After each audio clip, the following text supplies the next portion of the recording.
எதிர்பார்க்கிற ஒரு ஆசீர்வாதம் உங்களை தேடி வரப்போகிறது. நீங்க பெரிய காரியத்தை செய்வீங்க. உங்களை கொண்டு மற்றவர்களுக்கு ஆண்டவர் பெரிய காரியம் செய்து ஆசீர்வதிப்பார். பெரிய காரியம்னா கர்த்தர் பெரியவரா இருக்கிறதுனால உங்களை கொண்டு அவர் செய்கிற காரியம் பெரியதா இருக்கும். மேன்மேலும் நீங்கள் பலப்படுவீங்க. இப்ப இருப்பதை விட உயர்த்தப்படுவீங்க, ஆசீர்வதிக்கப்படுவீங்க. ஆண்டவர் இந்த 3 விதமான ஆசீர்வாதங்களை வாக்கு பண்ணி இருக்கிறார், அதை நிறைவேற்றுவார். விசுவாசிக்கிறீங்களா? நீங்க ஆசீர்வதிக்கப்படுவீங்க.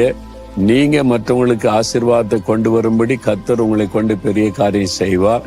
இப்ப இருப்பதை விட உயர்த்தப்பட்டு பலப்படுத்தப்படுன்னு விசுவாசிக்கிறீங்களா? அதுக்கு தான் இயேசு சிலுவையிலே மரித்தார், உயிர்த்தெழுந்தார். விசுவாசித்து சொல்லுங்க. அப்படி இதயத்துல கை வைங்க. ஆண்டவரே, நீர் என்னை ஆசீர்வதிக்கிறதற்காய் ஸ்தோத்திரம். என்னை கொண்டு பெரிய காரியத்தை செய்ய போறதற்காய் ஸ்தோத்திரம்.